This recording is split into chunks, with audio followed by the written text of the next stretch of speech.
be irulau.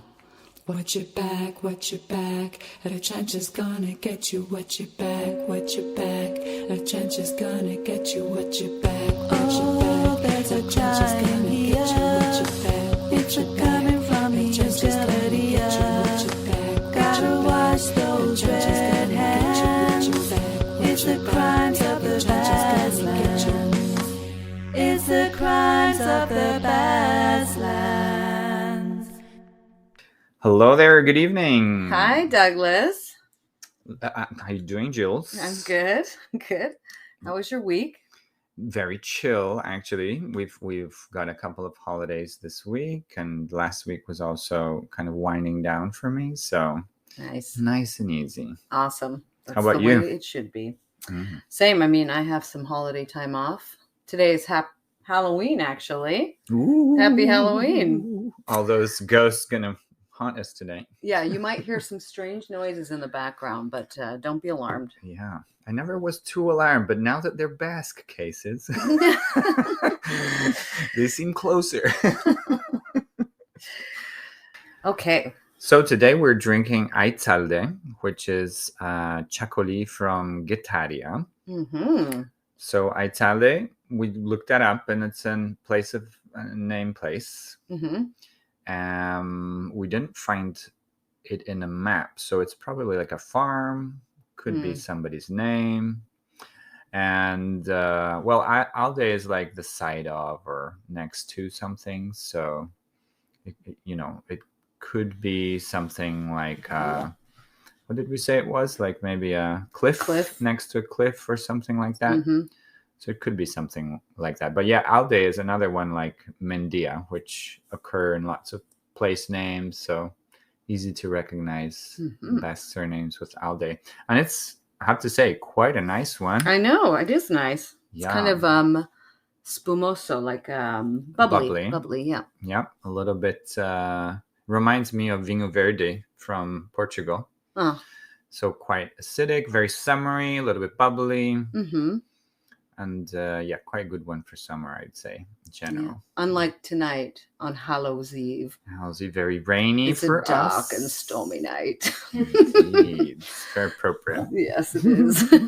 It's appropriate. We've had very hot weather for a while, so now the rain has come. So let's see how long this lasts. Because if y'all don't know anything about the Basque Country, it rains a lot. It rains. We have beautiful green mountains. Thanks to that, as I always point out to people. Indeed. If you don't like the rain, you don't like green mountains. So yeah, either or, you have to have both. You can't have either or. Yeah. That's what I mean. Yeah. Well, cheers. Cheers, babes. I don't have a clinky glass because I'm on a boring beer. Just the IPA from Yakima Valley, which we've talked about before, from San Miguel. So we won't repeat. Repeat. Okay, so shall we get right into the story? Yes, and today we're continuing a story. Mm-hmm. So if you haven't listened to part 1, go back and listen to that so you can get the full story. Mm-hmm. His surname is Garayo. Garayo, right. And I've been calling him Sacamantecas, or that's what he's known as. Oh, yeah. And then I've added the boogeyman of Alava. Sacamantecas, it's true. Mm-hmm. Okay, so when we last left off, Garayo had killed 4 women, and his cooling off period between the murders had been getting shorter and shorter. Yeah, a bit erratic, yeah. Mm-hmm. So, he started late in life, too. True. As we said, and then would take like a year off between murders. But towards the end of the first part of the story, he was getting shorter and shorter. Yes. Like a month apart or something. And after, he killing those 4, he had attacked 2 other women who managed to escape from him. So. Yes. And the last one had recognized him and just told people that he, I remember. I'm still irritated she didn't find a way to denounce him. It was a village. They all knew each other. She was like, oh, he was drunk. He was just, I don't know didn't know what he was doing. Women make excuses for men all the time. Tell me about it. Can you guys stop?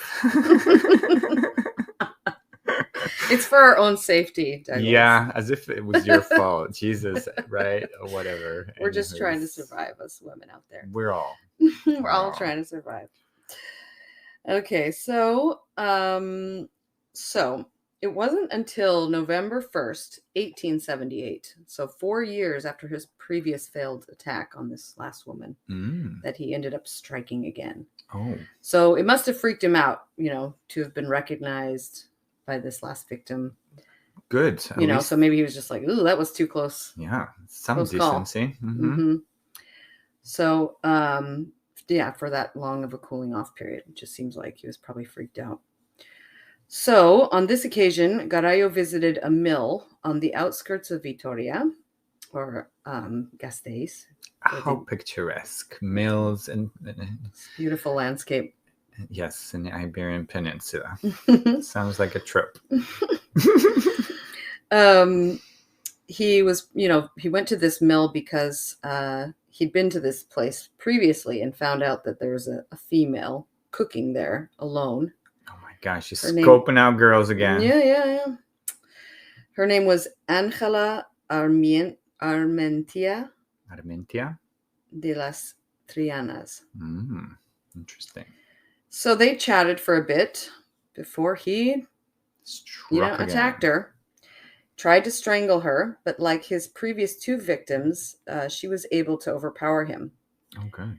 He was 57 by this time. So, he's not a young buck, but he's still working like as a farm hand. So he's probably got pretty good muscular. Indeed. Yeah, everything was very physical those days, so I'm sure he was strong and tough guy. Depends how many farm hands he had to help him, but yeah. He doesn't seem like a totally well-off guy. No, he was definitely more the labor than he would be the boss of anything. So he was forced to retreat and get out of there. So, but unlike his previous 2 surviving victims, she did report him. Okay, finally. All that suspense since the last time I wanted somebody to report him. Well, she did it. Okay, good. So she did report him to the police, and he was finally arrested for this assault. Oh my gosh, we got an arrest. Yeah, he got arrested for it. Yep. 1870s or 80s. This is 1878. 70s. Oh my gosh. Finally, something's getting done. Yep. Wait for it. What do you think he got? Oh no. As a punishment for trying to kill a woman. What do you think? Take a guess. Slap on a fist. Close. He got 2 months in prison. 2 months. For trying to murder someone. Let's hope it was winter and it was cold and horrible. Yeah. Those, let's see, was it winter? November. Yeah. Oh, so good. it would have been cold. Bit of suffering, let's hope. Yeah. So hopefully, he was cold. Gasteiz is cold. And it does get cold. Yes, definitely in the winter. Little cultural piece of information. Our nickname for Vitoria is Vitoria-Gasteiz. Vitoria-Gasteiz. I've never heard that. Have you not? No. That's what everybody says. Where are you from? I'm from Vitoria. Vitoria? Oh, Vitoria-Gasteiz. Yeah, because it is like geographically pretty flat, or it's like in a very big valley. It's also very high. So there's a lot of wind coming through there. Yeah. High altitude. It's like 300-400 meters high at least, and in the middle of a very high plateau, which, here and whatever surrounds us, it makes it quite cold in general. Yeah. In winter. It's cold. So maybe he did suffer. A little bit. A little bit. I mean, I'm sure, he was only connected to that case, unfortunately. No DNA, no way to link him to the others, so... kind of understandable that he got away with it. I mean, but it said he tried to strangle her. I mean, what's a bit of strangling in the 1880s, God. Well, so do you think this prison time changed him? Oh my gosh. I think it made him see the error of his ways and think, I gotta stop attacking women. You've dropped some hints before, so I know it's a no, but you wish. Well, it did, but not in the way that you think. Okay. So he was back at it. And on August 25th, 1879, so about a year later. Okay. Thank you for keeping count. I'm Yep. terrible at dates. But I mean, it was November. Now this is August. He spent the 2 months in prison, got out in January, and waited till August. And somewhat. Yeah. So while on the road from Vitoria to Castilla, he came across an old woman who was begging. He offered her money, and when she got closer to accept it, he pushed her off the road, and she hit her head on a rock. Oh my gosh. So as he went to jump on her, she kicked him in the stomach and knocked him back 10 onto the points, ground. Yeah. lady. So remember, he's an elderly guy too. So, it's elderly abuse. But then she got back at him. Is that a term? Is that an official term? It's an official crime. It is. Elder abuse. Yeah. Oh, well, no, I thought you meant like between two elders. It was no. like less important. Well, maybe. I don't think so, but maybe. Could be. No, I don't know. I don't know if you could get charged with elder abuse if you're also an elderly person. I mean, the only kind of understandable factor is that their punches are not as heavy. So maybe, but also an elderly person would feel a punch maybe more. So oh, I would think so. Because they're take them a lot longer fragile, to recover. Come back. Yeah. Oh my so gosh. so she did kick him in the stomach and knocked him backwards. 10 points for hit her. The ground. That's a good effort. And so she took that opportunity to get up and run from him. So she ran all the way back to Vitoria, screaming. Oh my gosh. So what do you think he did in response to this? I just want you to guess. I mean, I would have already moved cities so long ago if I was in a killing spree. But he had a wife and probably a house already. Yeah, he had a stable job. He stayed there even after that first person recognized him, a second person. So he's just going to go home. Well, he did something worse. He chased after her. Oh my gosh. Yeah, he chased after her, following her all the way back to her house. Oh my gosh. Yeah. She doesn't go to the freaking police. It's time to go to the police, woman. So once he knew where she lived, he went home and then asked his wife, who was his wife at the time, Juana Ibizate, yeah. So the fourth one, still alive. Remember, his wives all die. Is it a fourth wife? This is the fourth wife. I think I missed one or two, but sure, we broke from last episode. So he went to her and asked her to go to this woman and ask her not to report him to the police. It sounds like a very often used technique from the 1880s. Yeah. Yeah, get the wife involved. But can you imagine what the conversation was like?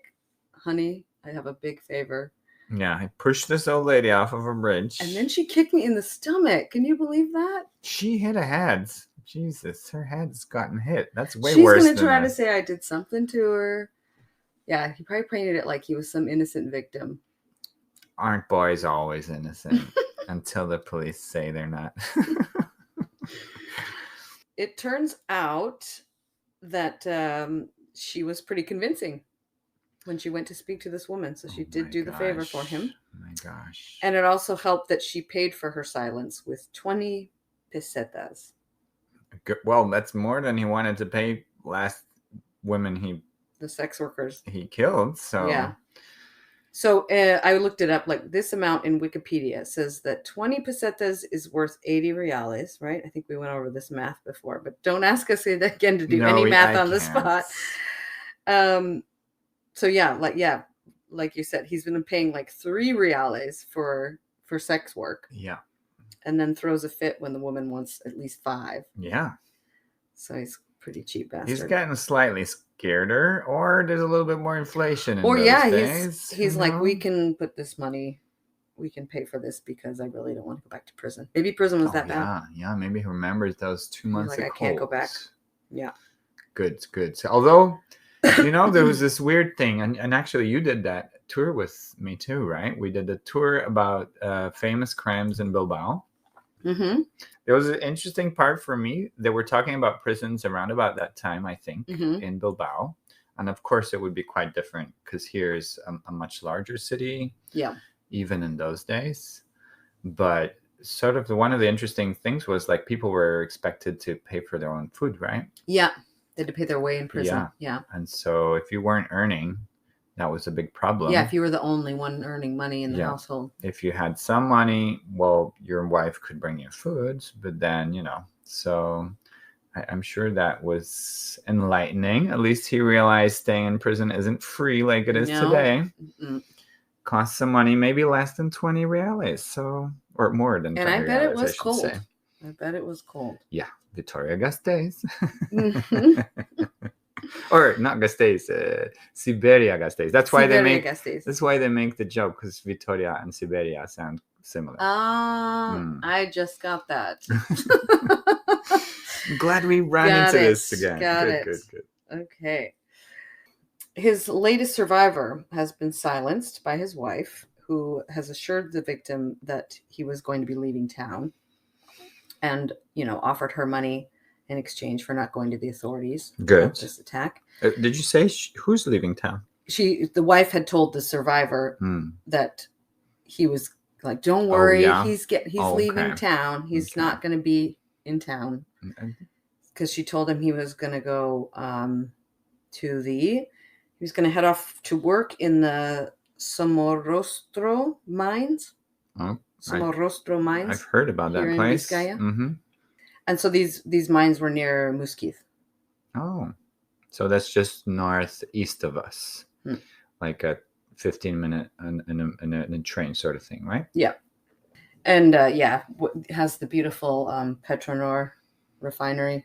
Yeah, the gorgeous Petronor refinery there. Petrochemical refinery. I guess they produce gasoline or something. Yeah, I think it's a gas or but it's a shame because that town is really pretty. The beach is really pretty. Mm-hmm. But having that there, it stinks, and it's just an eyesore. Don't you think? It's enormously big. I've never smelt it stink, but Have you been to Muskiz? I did go there, but only once. So maybe it stinks sometimes. The last time I went was this summer, and we went to the beach there, and just walking through to get from the train to the beach. It was just stinky. Okay.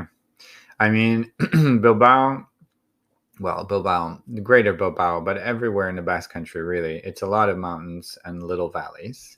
Mm-hmm. So the way I mostly remember this place is we get the highway and we go sort of west. And it's just like a giant bridge, right? You kind of drive over that valley and you just see the whole gigantic refinery. And it just occupies everything underneath the highway. Mm-hmm. Yeah. And it's just a terrible sight. Mm-hmm. But at the same time, next mountain, boom, beautiful green. Yeah. Everything's left behind. I know. And I think about that too. Like it's when you're driving over, like on your way to Santander, right? Or to like Laredo and all the northern coasts. Yeah. Mm-hmm. And I always look at the mountains like the Caserillos that are on the hillside that have probably been there for a couple hundred years minimum, The old farmhouses, Caserillos, yeah. Yeah. And when they built that thing, like that just destroyed their view. Absolutely. How sad. Absolutely. So, I have a feeling that he also went off to work somewhere else because his wife was probably sick of his bullshit. Like, are you serious? I have to go talk to this lady. I mean, I hope get the hell out of here. I hope she had some weight in the conversation. Yeah. I can't imagine. Nah, but fingers crossed. What can you ask for? Yeah. So he works in the mines for a bit, giving his wife, this time, a cooling off period from him. In the mines? He actually went to the mines, okay. Yeah. But this cooling off period didn't last long. So he headed back to Gasteiz, Vitoria, via the town of Saitegi. Okay. Saitegi. On September 7th, so only about a month later. He didn't like the mines. Yeah, probably was not his shtick. Probably talking about iron mines, since this is the most important export of Bilbao in the area. A lot of iron ore. Yeah. Being extracted. Probably. Pretty tough work, so yeah. I would imagine. Mr. Farmers. Mining in general seems like a very tough job. Absolutely. I wouldn't do it. I mean, what would we do? Yeah, what if it was that, or had to work in the mines, or 1880 jobs. Yeah, let's see what other jobs. I mean, I'd love to just write, I'd but work on a farm. would they read our stuff? Oh, if you wrote? Yeah, I don't want to. Yeah, I'd have to write under a man's name, probably. Yeah, you're getting into character. Yeah, I don't know what I would do. I'd probably just be I mean, let's face it. You'd be a wife. Just be happy with that, Julie. Probably. All my kids. I mean, I'd probably be straight, which is worse for me, I guess. Really screwed. I guess I try to get to Paris. You have a wife beard. A wife is your beard wife. Yeah. And maybe you guys could have a deal or something. I would have to. But you'd probably have to have kids, or people would look at you side-eyed. I mean, I'm sure we can find my wife. Someone to impregnate her. We'll go to the mines for a month and come back with a baby. So what happened with this man? I'll go to the mines. Whatever you do while I'm gone is cool with me. Be some nice miner man. That's sounding weird. Let's continue. Yeah. Okay, so he's coming back to town. Too early. In September, yeah. Didn't leave long enough. No. Through the town of or it's the road from Vitoria to Saitegi. Oh, he's just. And while en route, he happened upon and approached a 25-year-old, Maria Dolores Cortázar. Mm-hmm. She worked as a maid in Vitoria. So he starts talking and walking with her, which is really annoying. Somebody's like chatting to you and you're just trying to go about your business. I'm imagining that Maria was annoyed by this. Personally. I mean, she's just trying to go do her job. She has to probably go into Vitoria for something for her boss. Yeah. I mean, you don't. Or she's leaving Vitoria, going back to her town, and it's like, I just want to go home. Yeah. I'm tired. I agree. I work 15-hour days. Yeah, too much. So I'm sure she was feeling like, get away from me, old man. And if she was feeling this way, she was right, because as soon as nobody was around, he pounced. Yep, he went for a head. Yep, he went for, all right, here's my chance. Or strangling. That's true. He loves strangling. He does strangle. So he pushes her off the road, and he wrapped her own handkerchief around her neck to incapacitate her. Oh. And then he propositioned her. Oh, okay. Yeah, he wanted to, exchange money for sex, and he worked in the old days. And then also said, and I'll be discreet. I won't tell anyone you did this. Yeah, and she wasn't having it, so she resisted him. And you know what happens when you reject Garayo? He flew into a rage. Yeah, rage. That's his trigger. Yeah, let's take a break.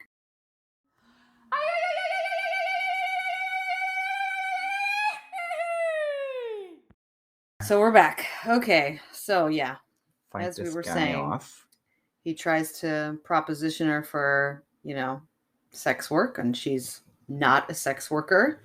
She's just a lady trying to go about her day. Yeah. And this is while he has her handkerchief around her neck, right? That seems like a reasonable time to ask somebody for a, fair exchange. He's so unfair. Actually, yeah. He either wants to pay the 3 pesetas or nothing, or he'll kill you. Yeah. Like, as long as you knew that, you can just go, fine, just pay me 3 and let me live. He still seems to kill them, regardless if he never pays them. Nobody's ever been paid. He offers less money. And then they get mad, and then he gets really mad. So sad. Yeah. So yes, he flies into a rage when she turns this down. And this time, however, he chose a much bloodier assault. Okay. So he ended up stabbing poor Maria in the chest. He's got a knife now? Well, it said in Wikipedia and in other places that he used a razor.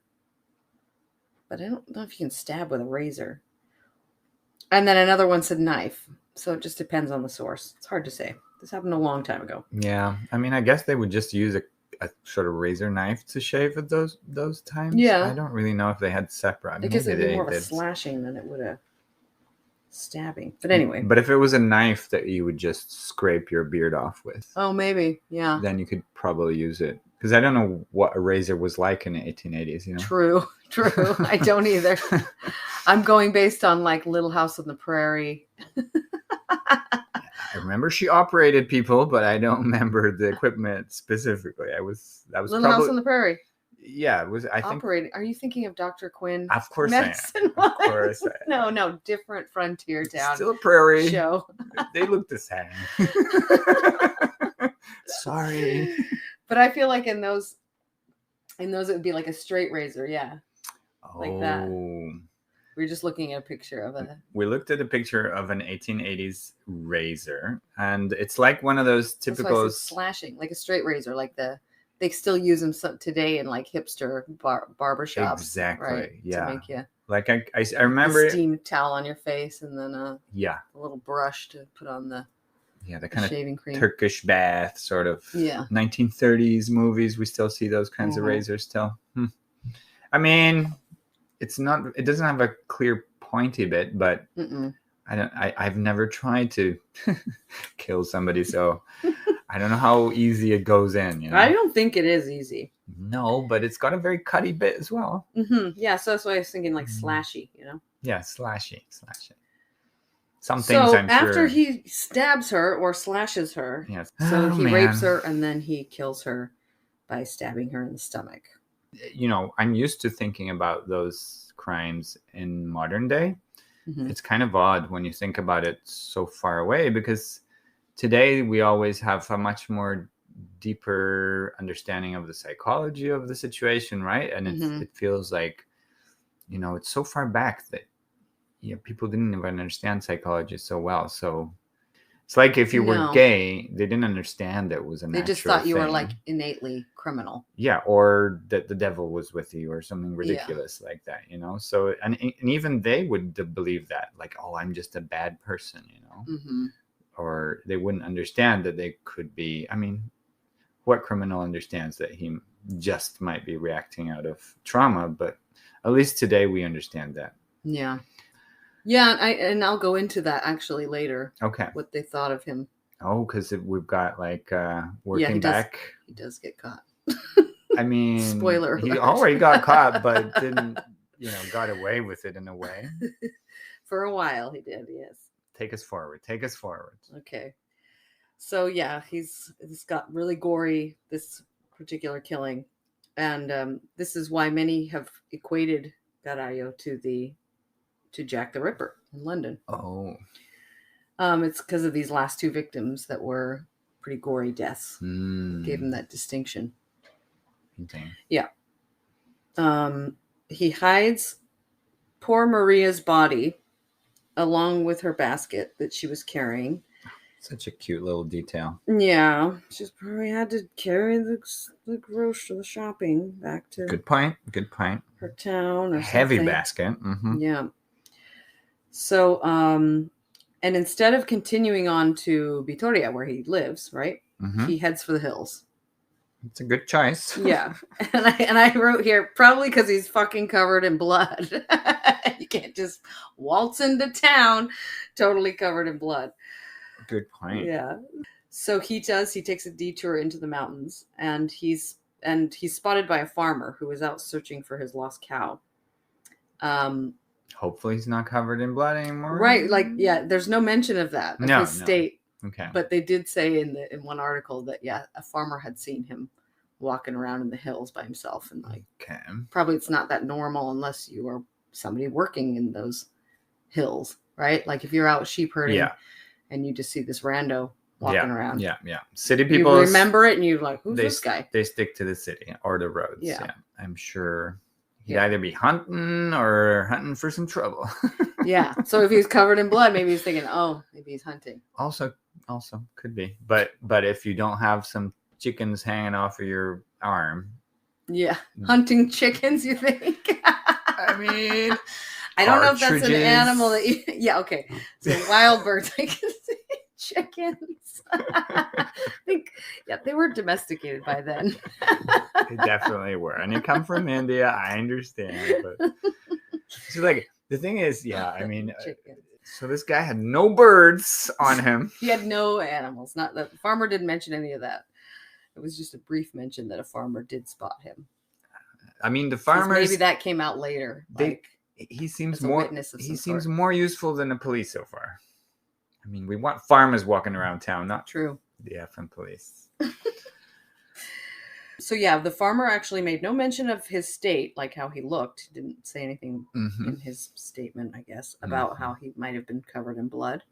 And neither did any of the witnesses at the Venta del Grillo. Venta del Grillo, is that the name of a place? It's a roadside inn where he Okay. made a stop to get his drink on. A drink. Okay. Okay. Now he's gonna decompress. OMG. It sounded like he got drunk. Hold on to your chapellas. Hold on to your chapellas. But he decided, to not go back to town, and he went to sleep for the night under a bridge in the Zadorra River. Zadorra. I've never heard of that one. It's in the vicinity of the town Arriaga. Place of stones, not of red stones like last time. Arrigorriaga. See, I'm going to start making all these connections. Arriaga, place of stones. So it could have been a quarry. It could have been just a stony area. Okay, so anyway, at dawn, he headed to Arriaga to have breakfast at the inn. I'm assuming it was the only one in town. It sounds like it would be the case for those days, yeah. These little small towns. And he again decides that he's still not quite ready to go home. So he heads back out to the bridge and leaves the road to climb the hill of Arraca. So he's going to Arraca. Yes, he goes up to the hill, and there he came upon our final victim.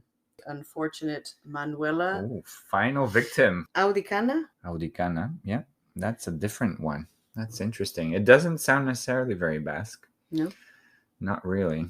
It is spelt with a C there, which is clearly not helping. Yeah, but it doesn't. The AL. Oh, no, well, the AU.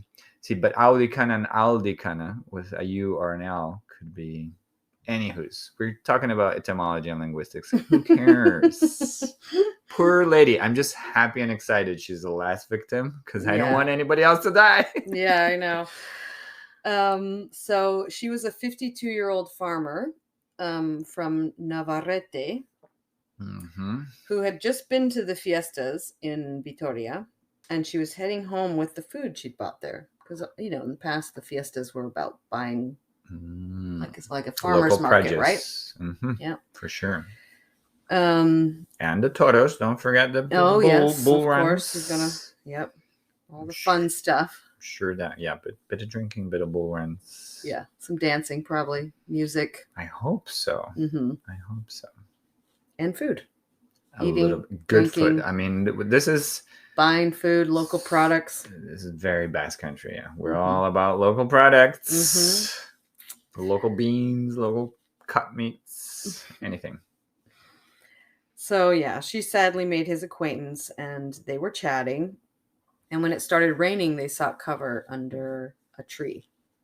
So raining in the Basque country. We were just talking about that. Surprise, surprise. It'll start raining, and then you're stuck without an umbrella, so you just have to go and wait it out. I love the idea of having to find a tree when it starts raining. I mean, we don't do that anymore.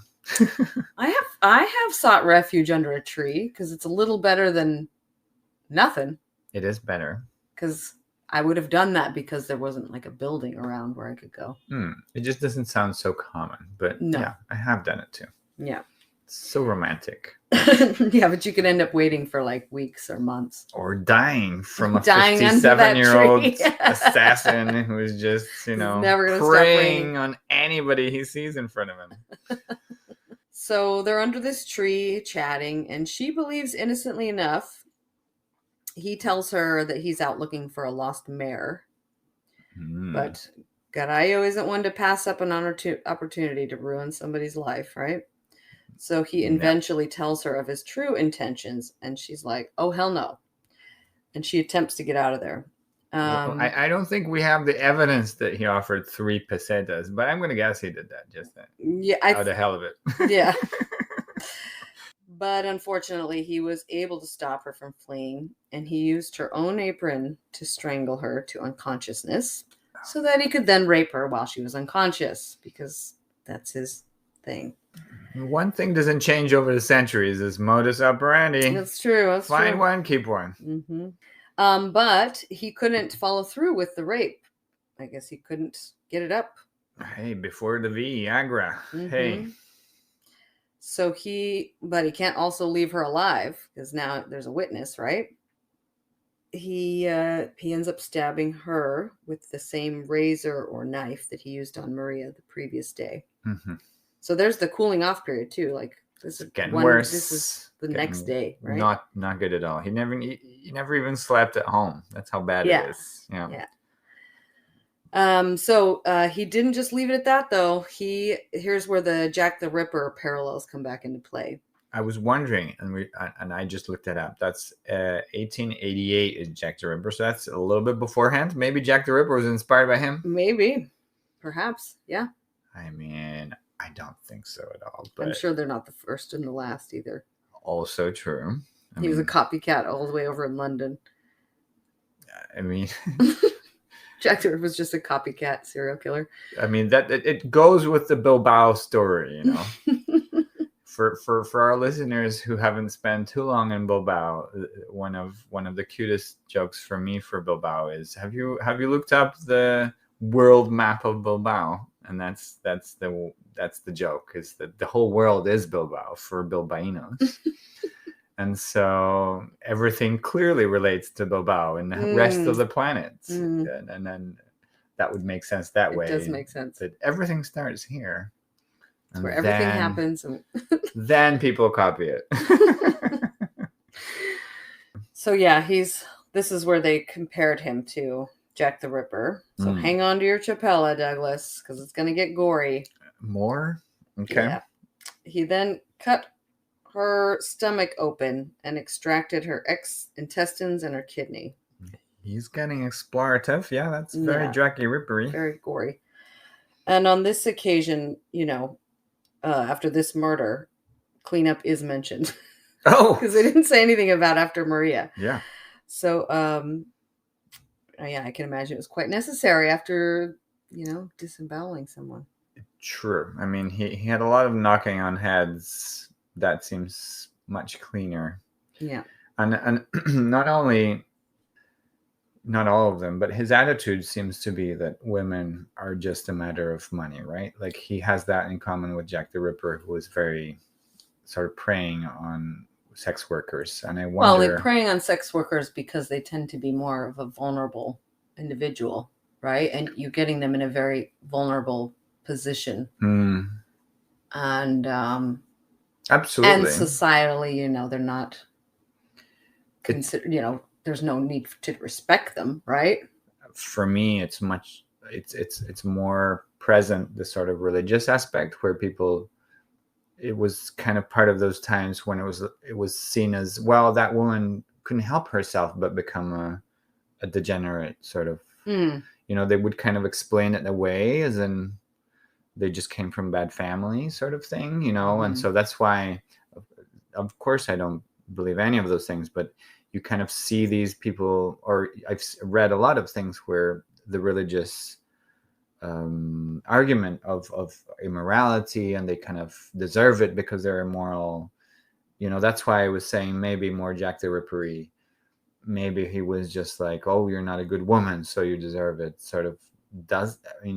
I tend to think that they're more taking advantage of someone that probably doesn't have family or resources, and then clearly also not. You're also going to get isolated with that person. You're going to go somewhere. Yeah. And have the opportunity. Yeah. I guess it's a kind of... And as you say, like societally, they're not going to be searched for or given a shit about. Yeah. Yeah. It's a catch-22. So if you can kill them, like nobody's really going to look for someone who kills sex workers, sort of thing. In a practical sense, you're very right in terms of numbers. Numbers wise, they're just easier. Yeah. So he does clean himself up by using her clothing. Okay. And then he covered her body. And then he ate the food that she had with her from her purchases at the fiestas of Vitoria. I mean, Look, insult to injury, if you ask me. due to our previous conversation, I'm happy you said the food in the basket. Yeah. Yeah. Yeah. Okay. Yeah. Uh-huh. So then he went back to that same bridge on the Zadorra River to sleep for the night. And he cleaned up further in the river. And then he finally returned to Vitoria. Okay. Once he got there, he changed his clothes and left immediately to the town of Alegria Dulance. Dulance. Yeah. Dulance. Maybe Dulance is a translation of alegria, happiness. Alegria. Yeah, that's what I was thinking because, I don't know if we've mentioned this before, but in the Basque Country, every town has two names. Yeah. One in Castilian and then the other in Basque. We don't always say the two versions, but especially bigger places, it's common to have a little, what's a little line between the hyphen. words? The hyphen, that's the one. Yeah. And it's like we'll say Bilbao for Bilbao, and then we'll say Vitoria-Gasteiz. Vitoria-Gasteiz. So Vitoria is San Sebastian Donosti. Exactly. So Vitoria would be the version in Castilian, and the second version. We usually do that as a custom. We would do first Castilian, then Basque. And maybe that's the case. Yeah, so isn't it ironic that he goes to the town of Joy, because Alegria is joy, right? Yes, it is. The two women's bodies were discovered that day. The same day. Yeah. We'll take a little break. Let's look at that. Oh, yeah. Okay.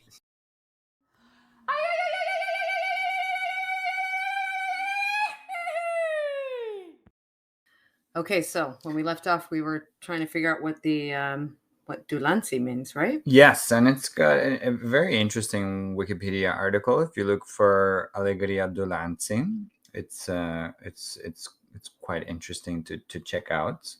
But it's we don't really know the origin of Dulance. Alegria in Basque is alaitasuna.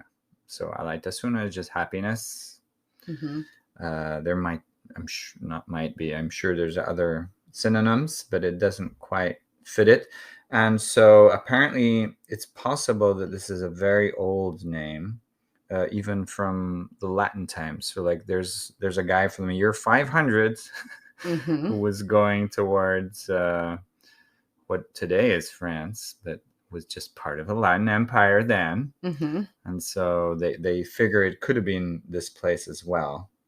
And the cute little element that I thought was, so it had this random name that nobody knew what it means anymore, Dulance, and they figured that they just called it Alegria, happiness, in Castilian to kind of attract more people to go live there. Oh. So rebranding. It's a lovely place. Like 15th century rebranding. Let's go. Okay, so at this point, he has raped many women. He's murdered 6 women. Yeah. And he has attempted to rape and murder 4 others. And, his modus operandi, his MO, stayed the same pretty much. His cooling off period became shorter and shorter. Yeah. And then this last one was the shortest because it was 2 victims in 2 days, right? Yeah, and very violent as well. And he's escalating. Right, so they were desecrated, or they disemboweled the last one. So that's why they compared him to Jack the Ripper. And also, like Jack the Ripper, as we said, these crimes took place at the end of the 19th century. But unlike the London-based events, which went unsolved to this day, aside from modern-day speculation, many people feel they've solved the crime. Sure. These crimes carried out by Garayo in this capital city of Euskadi did end in his arrest and his trial and conviction and eventual execution. Nice. Basque efficiency there. Yep. So I'm going to now recount all that part of the story, okay? Not too efficient, that they got there eventually. So he had, gone back to Vitoria, changed his clothes, and then took off for Alegria Dulance, where he had work. And he returned to Vitoria on the 21st of September. And he was immediately recognized as the prime suspect by one Pío Fernández de Pinedo. So he was the one who was in charge of the investigation at the time. So they've been looking into him. Okay, good to hear. Yeah, they'd had, all these murders happening, and It's a lot of they were all murders. unsolved. Yeah. I would hope it was that way more in common with especially such a low population it would have at that point. Mm-hmm. Exactly. So it'd be pretty alarming, right? So that's what we said. It gave him that nickname. That Sacamantecas nickname was because he was this scary thing that was out there that was happening and wasn't getting caught. Yeah. So he became like this. I'm kind of crazy about time in the sense that I don't keep track of it, and even within a very short story like you have told us, like 9 years. 8-9 years. Okay. His little killing spree went on. Apparently the investigator at the time, he had been tipped off with a description of Garayo by a postal worker who had crossed paths with him while he was harassing poor 25-year-old Maria Dolores Cortázar. Great to hear. People paying attention to the world around them. Well, then she ends up dead, right? And the other girl remembers that. So the guy or whoever the postal worker was like, "Oh, I saw her with somebody." Good, right? Good. So probably described him to whoever's investigating. Yeah. So we'd finally had a witness who had seen the murder victim with Garayo before her death. And upon his return to Vitoria, he was arrested immediately. Nice. Finally. Yeah. So he is then interrogated by the judge, who I have as his name is Parada. I only have his surname. Interesting. And he denied everything. Okay. But they didn't believe him, so they kept him in jail for 12 more days. Okay. And they continued to interrogate him. So not the judge, but the warden of the prison. And then someone who they referred to as the key holder. Sure. Those were the two people interrogating him. So the guy that locked everyone up and then the warden of the prison. Nice and simple those days. No complications. Yeah. They're like, now you go talk to him. Go ask him some questions. Hey, Bill, can you come over here? So it seems that they were finally able to get him to talk after those 12 days. Okay. And they, they appealed to his religious beliefs, apparently. See where it was going before? Yeah. Religion was huge back then. I know you were born evil, but if you admit it, maybe he'll excuse you. Yeah. Exactly. That's exactly what happened. They told him that he wouldn't receive divine mercy if he didn't confess. Oh, really? So that's truly what happened. What a surprise. It's like I never heard of Christianity. Yeah. It's a good trick to play on them. Yeah. Good to know it works once in its history. So he ended up spilling the beans and telling everything. And that's why we have all these details about each crime. Because there was no one there besides him. So the weight of guilt. He's like, all right, I'll tell you everything. And he was seeing some archangel's eyes in front of him. And he's like, oh, better spill the beans. So he first admitted to the killing of Maria in Saitegi. That was the one that he got seen on the road. Okay. By the postal worker. They had been spotted together, right? Manuela, right? No, Maria. Oh my gosh. Okay. And then he confessed to his final victim, Manuela. Okay, so first he admits to Maria and then he admits to Manuela. So after confessing to these two crimes to the warden, whose name was Jose Fresco. Fresh Jose. Fresco, yeah. I love that. Jose. Jose in English is Joseph. Or Joe. Joe Fresh. Fresh. Joe. Joe Fresh. Is that a real thing, Joe Fresh, or is? No, I like that name. It is now, though. It's a solid name. And to the key holder, whose name was Juan Jimenez. So he confesses to Joe Fresh and Juan Jimenez. And then he went before a judge to officially testify or make a declaration or something. So did he only get booked for these two last Those crimes? are the two he confessed to it in the beginning. Okay. So according to Wikipedia, this declaration of testimony from him to the judge was from 9 p.m. to 3 a.m. on October 3rd. The whole night. Yeah. As we They would probably say, had a lot of questions. as we would say in Bilbao, Gal pasa. Yeah, exactly. An all-nighter. An all-nighter is, yeah, a very Basque thing to do. Yeah. An all-nighter. Hopefully not talking about crimes, but yeah. Of course, yeah. In this declaration in front of the judge, he added more details that he hadn't mentioned to Fresco and Jimenez. Mm-hmm. So at this point, Garayo had only admitted to those two final victims. Mm-hmm. And it was when he returned to jail that he ended up copping to the other 4 that had occurred years earlier. Right. Because remember, he took like a 4-year break. Yeah. So not only that, but he admitted to the 4 failed attempts of rape and assault. Good. And attempted murder of the women that ended up escaping. So he found an honest bone somewhere. Well, that's what I have here. Is like his religious conscience must have been on fire,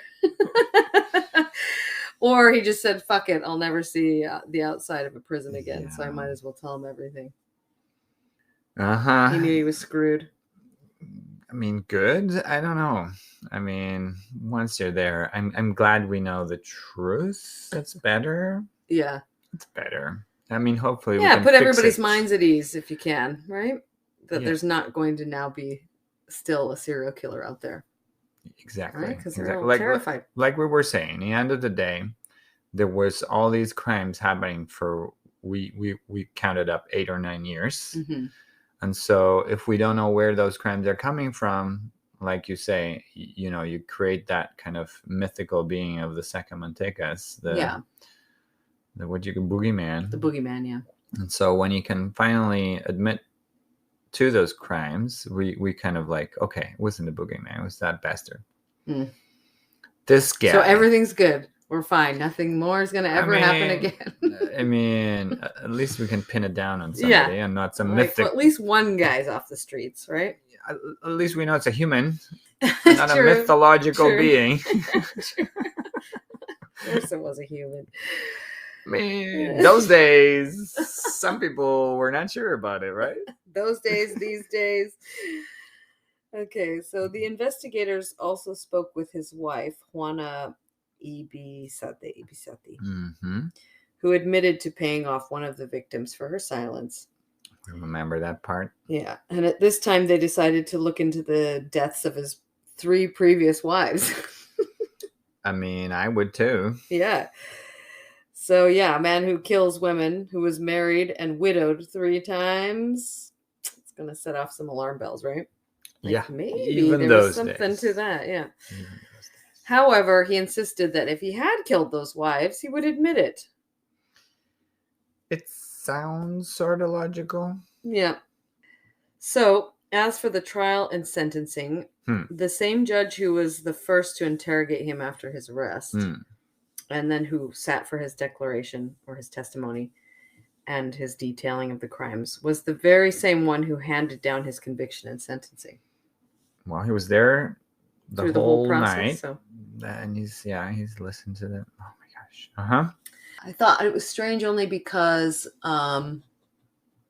which I may talk about at another time, but the time that I spent in the courthouse with my student who took me along. You were telling me that it's the judge that investigates the head of the investigation. Yeah. And it sounds like it's still, it was the same in 1880s. Yeah, but I would find it to be a conflict if it was the same one who then was sitting at the trial and then doing the conviction and sentencing. Is that not what happens here? I don't know. I just feel like it's a conflict of you should have another impartial judge to then, start fresh to see the whole trial and then make a decision based on what is presented. I don't know, but maybe. I mean, it doesn't sound like he's gonna. No, it was the same judge, so maybe that's not how it works. I've got to ask some questions. So, and this was back in the day, and there probably wasn't very many judges. So 120 years later. Yeah. 140 years later. Yeah. Ish. Remember we're bad at math. Let's see. On November 11th, so that's like 2 months after the murders, he was sentenced to 2 death penalties and economic compensation for the victims. So Interesting. I've heard of 2 I've heard of 2 life sentences, Hmm. which just means they're never ever getting out of jail. Yep. But 2 death sentences? I've never heard of that Oh, before. I've heard of various. I've heard you? of people being sentenced to 20 death penalties. 20 death? How do you do that, though? Like, that's just like something you can't even carry out. I mean, they You tried can it. carry out a double life? No, I guess you can't. No, you That's can't. true. Yeah, You yeah. can't do 2 lives. That's true. Rest my case. Like the first sentence is All right, resting just in to the be- grave. Yeah. All right, then. So, yeah, I guess you can give as many death penalties as you want. It's Just still to redundant. send it home, you It's know? ridiculous, yeah. So, according to Wikipedia, he remained calm after receiving his sentence, but had to ask the lawyers Manuel Lete and Juan Echevarria Hmm. to sign for him, as he was illiterate. Oh, Remember? So he had to have somebody else sign his name. I mean, I'm just wondering. Like, I know in English, there's a very long, definitely in the 1700s. If you didn't know how to write, you would still, Like a little symbol or X or something. you would just put, you would call it your mark, unless usually a little X, Mhm. and then you get somebody who witnessed it sign next to him. Mm. And it's interesting that maybe here they don't do that. That's just what it said in Wikipedia. It's a detail. It's so, a yeah. detail. It's a detail. All right. So some notes about his time behind bars. He ate heartily, never seeming to be affected by either what he had done or his pending doom. It's interesting how that's how they judge if Yeah, they're you're like watching him like, oh, he's eating well. "Hey, wow, like that." But he did eat after both those victims too. Remember, he ate the food of Manuela. That she'd been to the fiestas and bought all this food from the market. They're working And on then it. Maria, he went to the inn and had some food. That's the problem with Christianity. They think everybody feels guilt. This man Does not no feel guilt. guilt. I had no doubt of that. Yeah, No, he was gonna eat well his whole life. yeah. He likes food. Exactly. So yeah, he didn't have any problems eating. No. And they wouldn't allow him to use a razor while he was incarcerated. So he I grew a guess beard. he used a match to burn off his beard. Oh my gosh. Yeah. That is so random and I horrible. know, right? Oh my gosh. I never heard of that concept in my life. No. And I don't want a beard. Let's burn it. Yeah. Okay. So it said that he only did that once. So after once, he was probably like, "That's not worth it." Good Burning to my hear. whole beard. Good to hear. That is a ridiculous solution. Like, let's kill that woman because she didn't He probably accept burned two his eyelashes pesetas. and his eyebrows at the same time, so he probably looked super weird. But he did finally learn how to read in the prison library. So they had libraries in the prison. That seems way too civilized for 1880s. So he became literate. Disappointing, in the maybe? end. Disappointing. Well, you don't have anything else to do. You might as well get a hobby. Should we take a little break? Let's do that.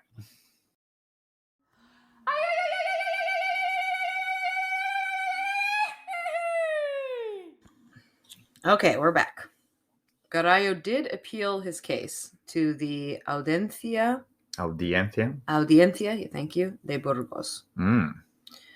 So what do you think they argued to absolve him of these crimes? To Take a absolve guess. him? Yeah. What do you think? I mean, I'm just What gonna... are they? What's the case? His case for an appeal. Mhm. Like, why should he be absolved? As you said beforehand, I'm going to put myself in his place. Okay. In the historical context, I'm going to give you, let's say, 3 options. Let's say I was possessed by a demon. Okay. Sounds right. Let's say it's the woman's fault because they provoked me. That's another classic. Yep. That's a very long-term classic, right? Mm-hmm.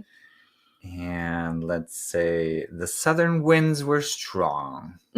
And I'll explain that when there's or a full moon. Exactly. That it's a reality and a joke. It is true that in a previous time, in the Middle Ages, in Bilbao, I'm not talking about the whole Basque Country.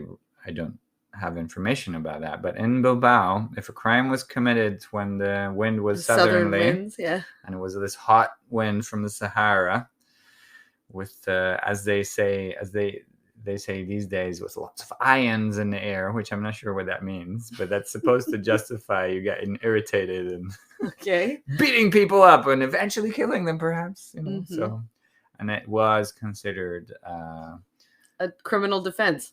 It was, and it would, like, if you committed that crime and there was no southerly winds, it would be a higher sentence. They compared just lowered to- the sentencing because they were like, 'Cause listen, it was the clear southern winds. that ionized It wind happens to everybody. We all get a little irritated. Well, I'm afraid none of your guesses were actually his defense for his appeal. Okay. It was a classic that still works today. Insanity. Sanity. This appeal ordered the court of Vitoria to have Garayo's mental state examined by, quote, as many doctors as possible, end quote. I like that. Yeah. I wish somebody would defend me so vigorously. They were like, well, As many we're gonna have to doctors have as him looked possible. at by doctors. Yeah. So they had to interview all of his friends and family as well. Interesting. Get the tea on him, right? We must have gotten some of that extra information through those efforts. I'm happy they happened. So 11 doctors from Vitoria were consulted. Wow, 11. That was as many as possible. 11 was the magic I'm impressed. 1879. So many It's a big doctors. number. Yeah. Big number. So they were consulted. I'm sorry. I have another cute, Okay. useless piece of information. Go for it. Amaikegun is 11 days in Basque. What? Amaikegun. Amaikegun. Why? Egun is day. It just means 11 days. Yeah. And it's just a traditional expression for way too long or a long time.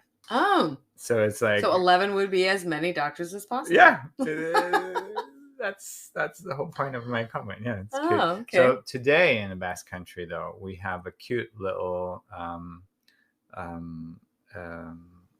what would you call it?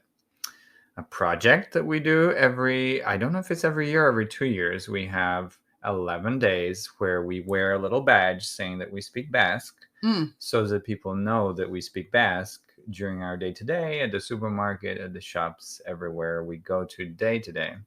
And it lasts 11 days because of that expression. Because it's way too long. Not wait, but it's a long time. Okay. It's a long It's considered a long time. It's like... It's a big number, 11. It's a traditionally recognized as a long number. A Okay. big number. It's cute. Okay. Cute, Yeah, no? that's cute, yeah. It's still relevant today. Yeah. 11 days. 11 days. 11 doctors. So 11 doctors. Yeah. How many were... So they were consulted, and on March 3rd, 1880, they submitted a report stating that he was not insane and had committed the crimes consciously. Good. But the defense wouldn't give up and demanded a second report from the directors of the mental hospitals, which I assume are now called psychiatric hospitals, right? I guess. No, you wouldn't call them mental hospitals anymore, would you? Not at all. No, it doesn't seem. Never. That's not a term for 2020. right? No. Yeah. So a psychiatric hospital. What I feel they're doing is they're going like, oh, doctors, that didn't work. Let's go to their superiors. Let's go to the directors. You know what I mean? Like a typical. Yeah, like we don't trust these doctors. So, yes, they went to the directors of the Escalating the problem. Carabanchel. That rings a bell. Carabanchel Alto in Madrid. Oh, they went and to They went to the capital. Toma. And the hospital in Toledo, which is right next to Madrid.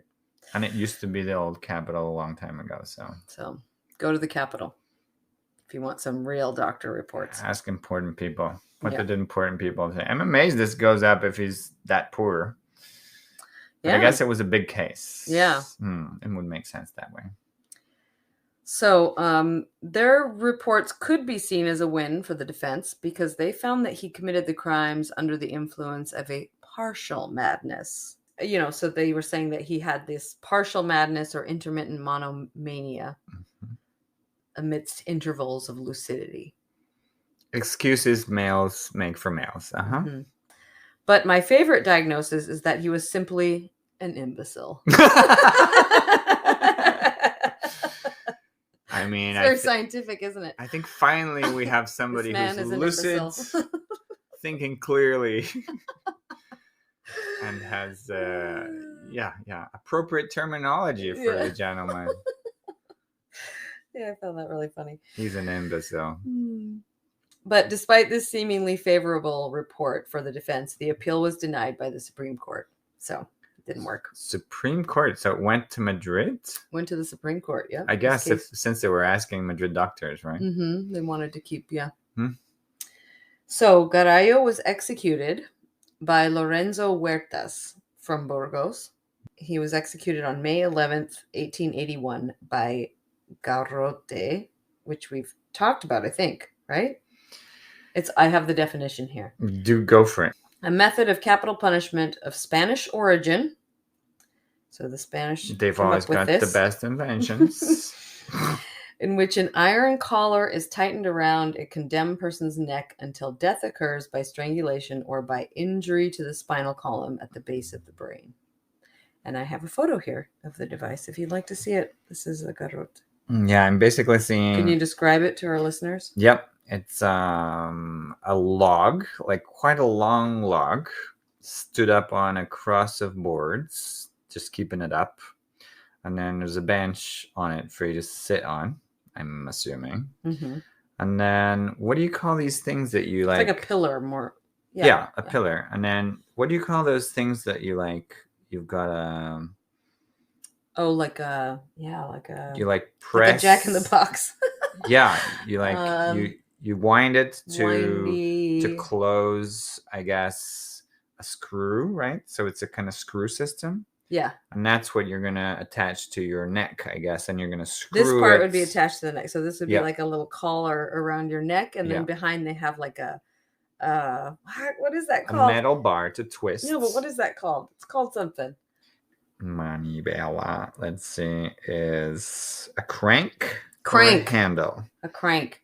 Okay, we go with handle. So they crank it to tighten it. Yes, the screw system I was trying to refer to earlier. Yeah. Mm-hmm. And that's what's going to crack your bone at some point. This pretty brutal. Yes. Pretty brutal. I'm happy that it didn't only kill gay people that way. Nobody was safe. No. Okay, so the execution took place in Vitoria at none other than the Polvorín Viejo. Remember that was in the first episode. The old powder keg. Right. The place that then became a prison. The armory. Now a school. Yeah, the armory. Yeah, it was an armory first, and then it was a prison. Now it's a school in modern day. So at the time, it was serving as a prison. Okay.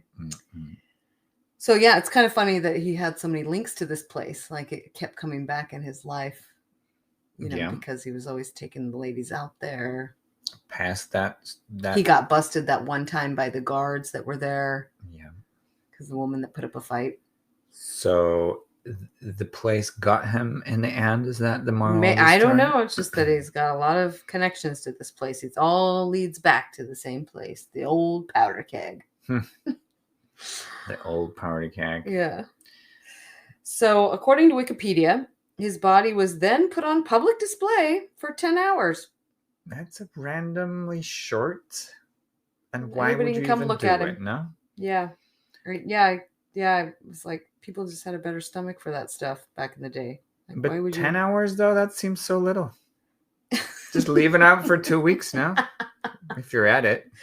No, because that's disgusting. That's going way too far. It's Douglas. always disgusting. That's just, you've gone too far. I like the idea. Stinky, the idea. Flies and, everything else that happens. But like if you're there for 10 hours, like let's think of this context. There's 3 women who survived this. I want those 10 hours. Would they want to go look at that? I want them. Have a look at him. Fucking Do you think dads. they did? I don't know if they would have. And if I mean, I think that's what my psychologist... Maybe they would and spit on it. Yeah, that's what you need, Yeah, maybe. That's what we want. A little spitting opportunity here. I mean, Yeah, give throw the people a chance. throw some shit in the face too, whatever you like. Or to prove that the boogeyman is now gone. Yeah, that's another good one, This was a real thing that is not mythical. He'll be no longer a problem for all of you people. Random. So 1880s, they were still displaying bodies a bit. I mean, Yeah. I forget the dates from when we did a tour of Bilbao, but they did kind of have public executions and stuff pretty late. So his head was Okay. autopsied by a Dr. Izquierdo, born in Villajoyosa. So shout out to Villajoyosa. That's where my in-laws have their second home, Okay. their holiday home. Summer home. Yep. Is that like a beach place, or is it mountain? It's north of Alicante, between Alicante and Benidorm. Okay, so way down south in Spain. Mm-hmm. And that's what the doctor that autopsied him. But he was from over there. He was from Villajoyosa. And when I told my in-laws about, I'm reading a story and there was something about Villajoyosa in there, and they said, "Oh, was it Izquierdo?" They knew the name. My gosh! It's still there's still medical centers and everything in the town dedicated to this guy. Wow. Yeah. So he's a pretty famous, I guess, psychiatrist and doctor. How interesting. Yeah. I thought that was funny.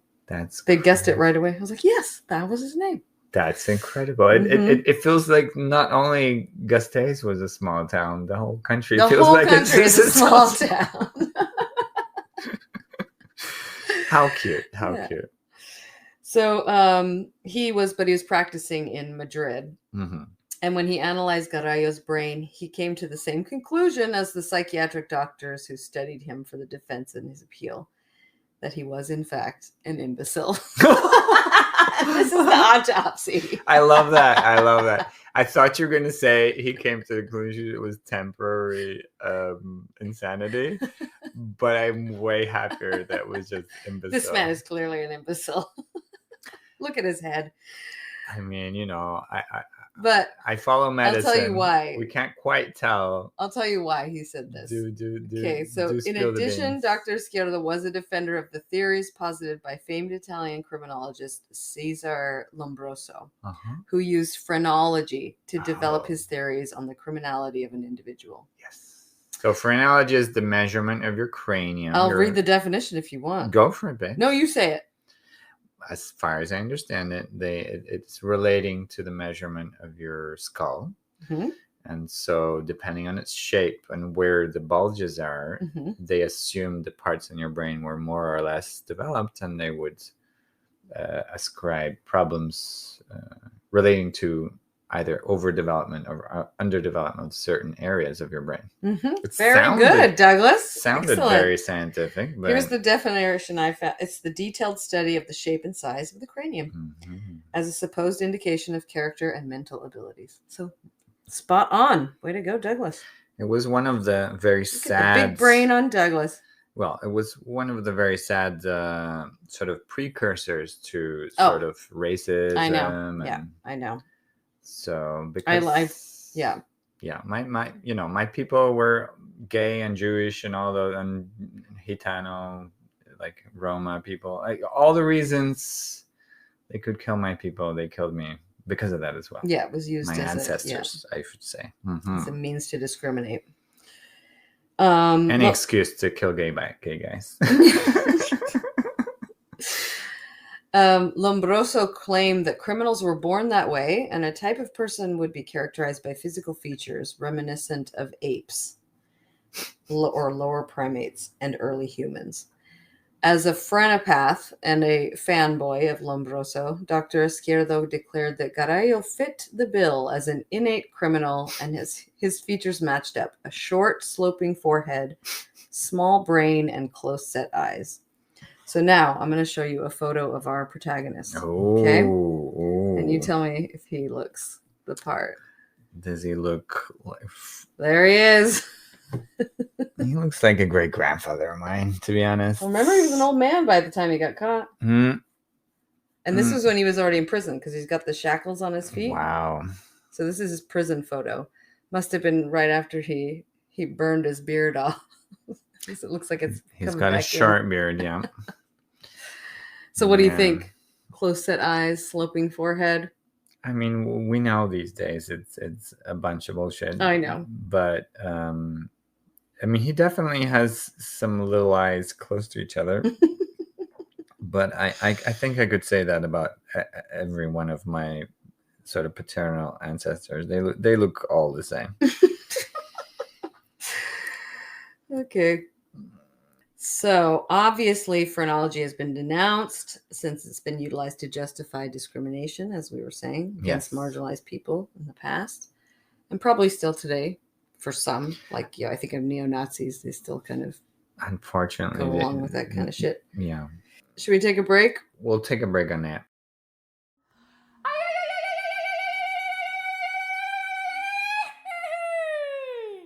So, yeah, Mhm. it sounded like he only had the head That was to his autopsy, right? main, concern. My question was, so did they display his body for the 10 hours?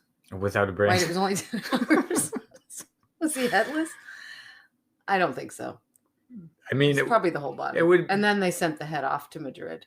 I wonder what to a be psychologist would tell us about seeing the person who tried to rape you. A beheaded. Is it better body. to see him with a head or without? Yeah, a like head? I don't want to see his face again. That man haunts my dreams as it is. Well, I say, so I was unsure because I say that because he was buried in he was buried in an unmarked grave in the Santa Isabel Cemetery in Vitoria. Okay. While his head was said to remain in Madrid to become part of a medical collection. And and that head has since been lost. Oh my gosh. No, it's not there. We can't visit it for an excursion sometime. I mean, I'm gonna say I'm happy for that. But we can't go to this I mean, I'd be curious to go to this medical collection and see his head. Obviously. I mean, the skull, I guess you'd see. But that's just me, and I'm kind of a weirdo. I mean, I've seen Mr. Lenin embalmed in Moscow. Oh, Lenin is embalmed and like embalmed. On display? Yep. He's in a little, I mean, right now, he might be not open for the public, which I think is very probable. But one man who is Mr. Mao Zedong, the big the Chinese prime minister. Uh-huh. He's in a little, not little, he's in a giant hall where you can walk in and go check him out. And I've also seen him. Preserved like a mummy. Yeah, he's embalmed, is what we say today. So I've seen Lenin and Mao that way. Damn. So if it's to me, it's a step beyond crime scene photos. But like, have you not been to the British Museum? I mean, they've got a lot of things in pots. Yeah, liquid. Yeah, I've seen mummied remains.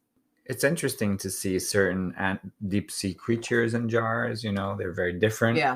Sometimes you can't preserve them other ways. Yeah. But they look disgusting still. So. Yeah. Uh-huh. I'm assuming this would have been in the medical collection. It would have just been the skull to maybe explain phrenology or something at the time. The skull. Right. Okay. So actually 5 of his 6 victims are also buried at the same cemetery. Oh, that seems very, and even though I paid attention to the fact he's got maybe it was the only cemetery in town. Unmarked grave, but no, it's not on, right? All those people are there. We could have a excursion to Victoria one day and try to find grave finds. We can. Okay, so Douglas, it's that time of the episode where you need to guess his first name. His name was Garayo. Diaz de Garayo. I mean, Jose. Let's go Luis now. Luis. I'm going to try to guess for something believable, but I'm also going to give a justification if... Please. There's this saying where we have 3 regional capitals in the Basque Country, and each regional capital looks towards one other capital. So Donostia San Sebastian looks toward Paris, Bilbao looks towards London, and Vitoria-Gasteiz looks towards Madrid. Okay. And I think not only in economy, but architecture, history, we see this over and over again. And we notice that when we see the cities, they have these very distinctive, either Castilian architecture, or Parisian, or lots of influences from the UK. Mm-hmm. So the names have some relation, and in the case of Gasteiz, they frequently use a lot more Spanish names, Castilian names, so that's why I'm justifying. Okay. Well, you're very close. I thought you would nail it, Juan. Surprise. Another very classic. Okay, so now for our mini crime time. We just like to say that we would invite our listeners to send us their mini crime times. Absolutely. And we said that before, but we have a very important clarification. Yeah. So it doesn't have to be something that happened to you in the Basque Country or affiliated with the Basque Country in any way. We do. Yeah. So it could be any mini crime that's happened to you or someone you know, and you just want to tell us about it. And so you can send us that on our Gmail email, which is crimesofthebasquelands@gmail.com, or you can reach out to us on Instagram or Facebook. So yeah, that being said, and with a slight other, I'm going to addendum. Okay, go for it. If you'd like it to be anonymous, just let us know. We'll take out your name. For sure. That's absolutely no problem. Yeah. Go for it. Yeah. But today we were saying, how about Megan tells us a cute little Halloween themed story? Yes, as it is Halloween. Let's stick with the theme. Well, to start, when I was like a theater kid. Like I went to a drama group at this little theater in rural Wales. So you were saying you're quite young. Yeah, so I went there from when I was about 13 to about 16, and we would do like little pantomimes at Christmas and different shows, and that is relevant to the story. Because we believe she's just introducing herself. Because I think I was about 16. It was summertime, so obviously I invited all my like little cheesy theater friends around. Oh, that's fun. And we were like hanging out in the back garden and just messing around. Classic beginning to an American movie. and one of the guys had a video camera, and we were just messing, just doing cheesy theater kids stuff, like filming spooky. each other doing like spooky, embarrassing singing and stuff like that. And at the end of my parents' garden is a little wooden, what they call a summer house, like a little shed with a little sofa in it. Cute. And it faces the back of the house, so you sit there and you're looking at the back of the house. So the sun had gone in, so it was a bit colder, so we all like squished in there, and cute. Just like joking around, filming. And I was 16, so obviously all the lights in my house were on. Like I hadn't you weren't electricity price conscious. I hadn't considered any of that stuff. Is this the 80s or 90s? We weren't. Oh, now you gotta make her tell her age. No. I'm just saying those days, it wasn't that people weren't thinking about it that much. I mean, I think I was just a teenager. Yeah, teenagers just don't think about it. Nope, they don't. Period. They don't tell Greta Thunberg. They don't. Well, maybe Greta thinks about it. Actually, maybe teens nowadays. But So anyway, some of them. My house was, there was lights on in my house, and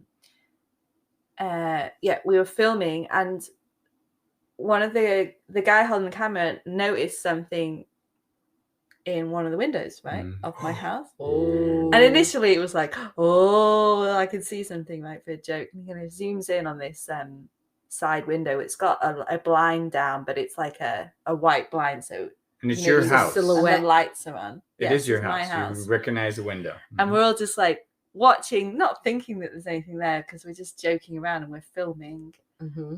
And a silhouette of this perfect side profile of someone's face goes past the window. Oh my Right? god. So did you look around and check calling over We all your just friends? screamed. We all just screamed. And stopped filming. Went back, watched it again, right? Wait. Did you count you all caught your it on friends? film. We caught it on You were film. with all your friends. You counted them Yeah. all. Okay. We were all there. No one was Watched in the it house. again. It was the same, you know. It was this. It looked like it just looks like someone walking by the window, like a perfect side profile, like a head and shoulders. And so my first thought was I've left the front door open or something. You know, Someone's in the house. in the house. Okay. I wasn't thinking that was a ghost or anything like that. I was just thinking I've probably left everything open because I hadn't been thinking about that. So I just thought it was someone actually in the house. So we have this back and forth. We're too scared to go in, but we need to go in. We're too scared to go in. And then one of my friends, Jenny, got sick of us all and was like, right, I'm going in. You're all ridiculous. I like Jenny. And storms Fan off. Jenny. And we're all like, Don't do it, Jenny. Yeah. Like in the horror films, where Yeah. like, don't go in the basement. And we left her to go down her own.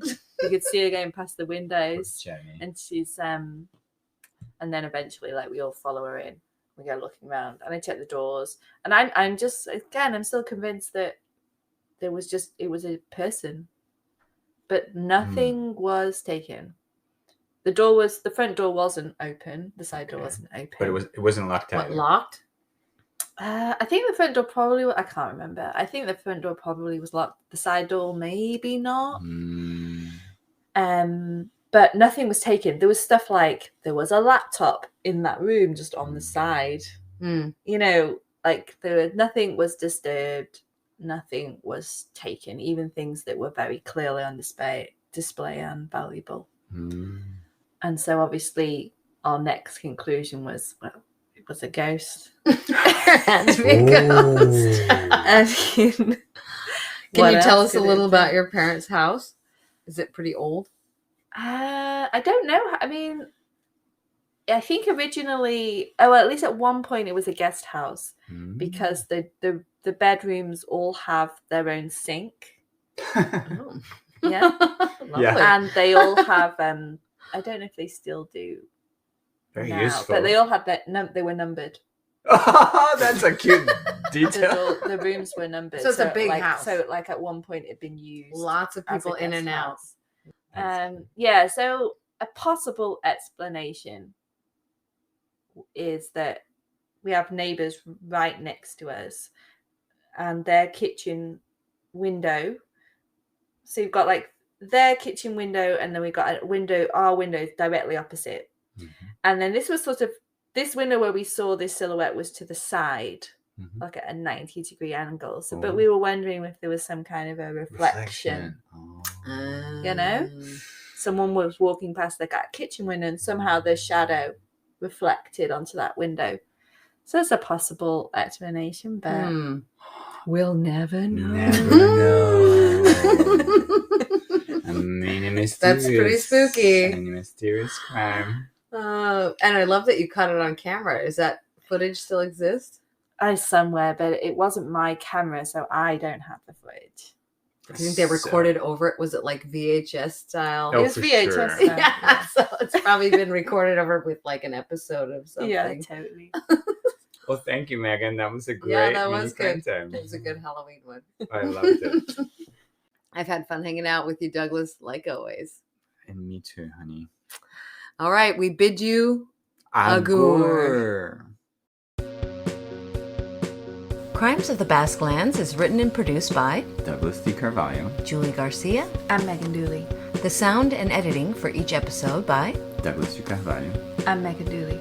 Theme song written by Douglas D. Carvalho. Julie Garcia. I'm Megan Dooley. Sung by the choir with no name and produced by Tom Squires. Podcast art by Distinct Signal. Follow us on Instagram and Facebook at Crimes of the Basquelands, and contact us at crimesofthebasquelands@gmail.com with story ideas worldwide which have a connection to the Basque Country, or any rave reviews. If you like our podcast, please subscribe, like, rate, and review wherever you get your podcasts. Until next time, Agur.